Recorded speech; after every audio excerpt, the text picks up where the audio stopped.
Alrighty guys, and welcome back to another LEGO set review from BrickByBrick, and today we have set number 76129. This is the Hydra Man attack from the LEGO Spider-Man Far From Home range. And this set is the mid-size set in the range, retailing for $39.99 in the United States, and it's got 4 figures, of which 3 are exclusive, and the box is relatively square. You do have this really cool Spider-Man art on the side of the box, which I like a lot, and that's present on all the Far From Home sets. And the back of the box just shows off some features, and the side has nothing special on it, and the top just shows you Peter Parker. But, you know, I thought that this was a pretty cool looking concept for set, at least, in the fact that, you know, it consists mainly of a little landscape building area. So I figured I would pick this up when it went on sale for $24.99 at Walmart and Amazon, which it's still priced at those as of the recording this video. I don't know if it'll still be at the same price by the time I've edited it, but it's been up at that price for a while, so I would imagine most likely. The first thing you build in this set is this Hydra Man kind of build, and he's one of the villains of the set. So, you know, this is where the main conflict comes from, and, you know, it's kind of a decent looking sculpture, at least. It looks like you got some water swirling around. You have a couple of stickers. All the stickers that you see here are identical, but there are 5 of them throughout this build. And, you know, it's a decent looking sort of attempt at making a spiral of water. And at the very top, you do have an actual Hydra Man minifigure, which just stands right up there, and you know, it looks okay. It doesn't quite look like it does in the movie, and you're kind of missing the like watery arms that come out and smash stuff. But this is a decent representation. I'm glad that we actually got some sort of representation of Hydra Man here. Obviously, the fire elemental, they call Molten Man, is present in one of the other Far From Home sets, and he's done to a little bit of a bigger scale than Hydra Man is here, but this isn't bad for what it is. The other side build here is this little gondola, which you can fit 2 figures in pretty comfortably. You could maybe fit a third if you really wanted to squeeze it. But this is an okay looking build. It's done in black with a little bit of dark red as far as the cushions in there. And then you have this bar piece, which is supposed to be like the pole that they use to push them along. We don't really have a god of the driver, so I just have MJ standing here kind of pushing it along. But, you know, it's a gondola, and it fits in with the Venice setting of the set. And here's the actual build of the set, and, you know, you can, I guess, throw the gondola there too if you wanted to. Kind of right up in here, and that kind of fills out the scene just a little bit more. And you could also put Hydra Man there, and that's how it all really scales with each other. I think that all looks pretty good, but the overall size of this build is pretty nice for a $40 set, I think. It's, you know, not the highest level of detail ever, but it's pretty good for a superhero set, and I would say on par with, you know, the standard. You do have a lot of exposed studs. Those are really for Spider-Man to be able to stick webs into things, and you can remove all of these webs that are just on the front of the bridge with relative ease, you know, just like that. And I think that is, you know, a nice little feature, but, you know, this kind of shows that Spider-Man has been here. This is a little representation of the Rialto Bridge from the beginning of the movie in Venice, and, you know, it looks okay. This is obviously supposed to be a full covering, but the bridge is supposed to be about twice as wide, so, you know, it works for what it is, and it does have these bars everywhere so that you can have Spider-Man swinging on with these bar pieces, which are part of the new Spider-Man accessory set, which we will take a look at all of those that are included. They include these little webs here as well. But, you know, aside from that, there is a decent amount of stuff going on. The bridge here is obviously just a bridge, and it doesn't have anything to fill in the spaces in between the steps, so it looks a little bit empty from the sides, but obviously they were going for a relatively large structure here for the budget, so, you know, that was kind of to be expected. They do a nice job of filling it in around the front, though, with, you know, the only gaps being where there are supposed to be gaps underneath the posts, and then the whole bridge is completely solid. You do have this covered up here, too, which would be like a little sewer drain or something, and I guess this is a little bit open as well, but other than that, it looks pretty good. And back here, there's, even from the back, a little scene inside there with a rat he's got a little gem and eating pizza, and that's the same rat piece that they introduced for Harry Potter for Scabbers.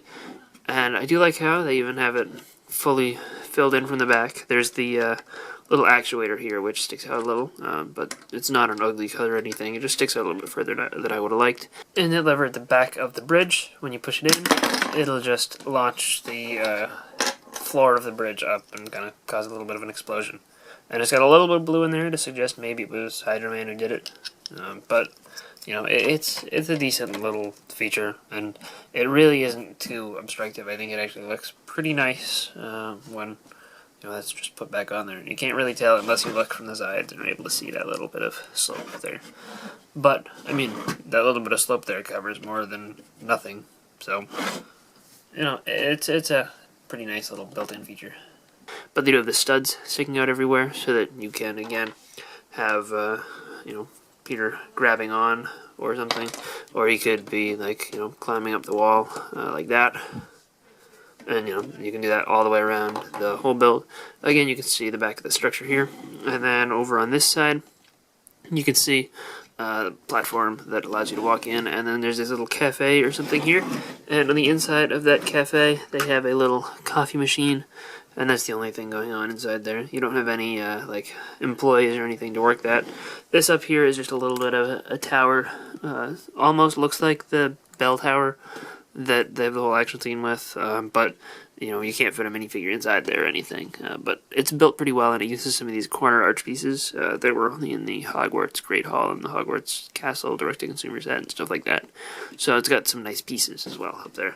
And then you have this spider web here, which you can rotate out of the way so that you're not able to really see it from the front if you would like, or you could even just completely pull off that the whole claw piece and completely remove it, any sign of it being there, or, you know, you could use it like that to catch something maybe. And then down here we have two stickers for the Flores Cafe, and, you know, that sticker is on a teal 2x2 slope. And then about in front you got a couple little flowers, and then a little lamppost, little chain here, like a railing down by the water. And then we have this table here which has a pizza slice piece on there that, you know, it's the same pizza slice that the rat has stolen, so I guess the rat is a big fan of stealing from this cafe. And then we also have the newspaper on the table, which is done with a sticker, but it's an Italian newspaper that has an article on there about Mysterio. And yeah, it's a decent looking little area. You got two seats. You can have your characters sit down there if you would like, and as you can tell, something is going to go not so great because there is a little actuator right there, but let's load it up with one other figure as well before we do it for maximum impact. And there we go. Oh, we gotta move the hands up a little in order to actually fit at the table. And there we go, perfect. And then you would be able to push that in, and it would launch whoever's sitting here over the edge into the water and then get all wet. There's nothing inside this little area, it's just hollow and open, but, you know, it is a little feature there. And again, if you don't want to use that feature, you could just not use it, and, you know, it'd just look like a nice little scene in Venice, which, I don't know, I like that this set has a little bit more to offer than just being a superhero battle set. It does recreate one of the more interesting scenes, I think, from Far From Home in terms of, you know, action scenes. And as a result, I'm a fan of the way that this looks, and I think that it's a decent sized build for the price. As far as the little web accessories pack goes, this is the first time that I have gotten it personally. It includes two of these little kind of web slinging pieces, and this doesn't come in the accessory pack, they throw that in, as well as here's the other one that they tell you to build this up so that he can shoot things out. And then we've got this one where it's got some bars at the end, so you could clip that onto things, and I guess be using this to attach something. It also comes with this, which is a little bit more of a shield sort of looking web splat. And then we've got two of these smaller ones which have bars on either end, so you could use them as part of this assembly here if you would like to. And then in addition to that, we have these little sort of more, I guess, flame-looking splats, and you could attach those in the same way with one of those little end pieces. And then we have this web handcuff sort of assembly, where it's got a bar on one side, and then this one has no bar or anything, but you just cover the other hand with it, and that works as well. And then again, you have a second one of these as well, so you have two of them. And you can use there's also two of these, if I didn't say that, but you can use these to create all sorts of web effects with Spider-Man. And this is the first Peter Parker minifigure that we've gotten since the original Spider-Man sets, before they had the Marvel Superheroes license, back when they just had sets based off of the Raimi films. And it's a decent looking version of Peter Parker here. He's got a new torso print, which has his little Spider-Man suit underneath, which isn't really accurate to the scene. He didn't have his Spider-Man suit with him, but I think it works for a Peter Parker figure. He's got just a little sweatshirt on. His face is the same one that they introduced for, I believe, Henry Turner, right, from the Silent Mary, and they've reused it a couple times. They also reused it for Ant-Man in the Endgame sets, which is a little bit weird, but, I think it fits Tom Holland's Peter Parker decently, and he also has an alternate facial expression where he's a little bit worried. I think that one works a little bit less for Tom Holland Peter Parker, but I mean, it's not bad. It's just not like a spot-on perfect face print. But in the set, we also get this Spider-Man mask pulled up partway, and it doesn't have the little black lines or anything, but it does have those eyes on there, and that looks really good. It's the same mold that they used originally for the Olympic swimmer in Collectible Minifigures Series 7. They used it a couple times in other places since, but this is, I believe, the first time we've gotten it printed. Actually, I think the Great Britain one may have had printing on it as well, the Team GB swimmer, so maybe not the first time we've gotten it printed, but this is the first time we've gotten it in a regular non-CMF with printing on it, and it looks pretty cool and definitely works pretty well, I think. We also have Mysterio, who is not exclusive to this set. He's the only figure in this set who's not exclusive, but he is pretty cool. He comes in all three of the Far From Home sets, and there are no variations between the three. It would have been nice to get one unmasked, but, it is what it is. And he's got the Power Blast pieces, which are nice. It should be green, probably, but it's not too big a deal. And his printing on his torso and legs are really nice. He has this new fishbowl helmet style thing. It's got just the anti-stud on the top, and that looks pretty good, and he just has a plain silver face. Nothing special in there. And the back printing on his torso is pretty well done as well, and they do a good job with his cape. That's a nice color for that we don't get super often. But looks pretty good, and yeah, this is a nice figure to get, especially with Mysterio being one of my favorite Spider-Man movie villains at this point, so happy to get one of them. And the two remaining figures here are MJ and Hydra Man, and both of these are a little bit simpler than the other two, but they both have an exclusive print, or Hydra Man has two. MJ's face is a new design, which is nice and works for the character. The hair isn't perfect. I think dark brown would probably have been a better choice, and I mean, I guess she has a couple different hairstyles in the movie, so this is fine. Her torso print is Zach's from Jurassic World that they've since brought over to City, and this one technically has an exclusive element ID just because it has the different color hands, but the print is the same on the torso. And Hydra Man has some good printing on the front and back. I like the mixture of the different shades of blue. I think that works pretty well. And MJ has an alternate facial expression, which works pretty well. I like that face. Definitely fits her character. And the front print for Hydra Man is nice. I really do like the Dark Azure with the medium Azure printing and the regular blue arms. The legs are a little plain, but those are hidden when you attach him to his whole base thing. So that doesn't bother me too much. But yeah, MJ, I think the clothing isn't perfect. It would have been nice to get a new print for the torso. And the hair isn't the best choice, but it's still a decent representation of the character. Way better than Happy.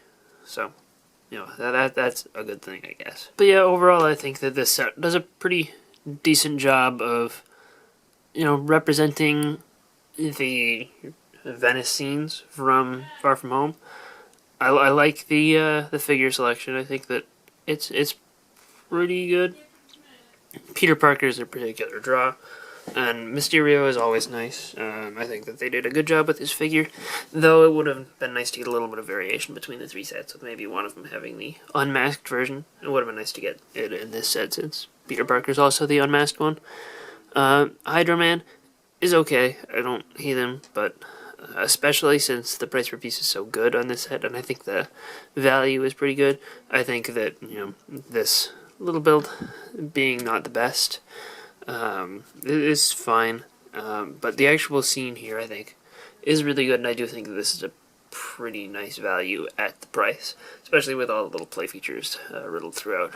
So I hope you guys enjoyed this review. If you did, let me know in the comment section down below, and I'll see you guys all next time. Bye, everyone.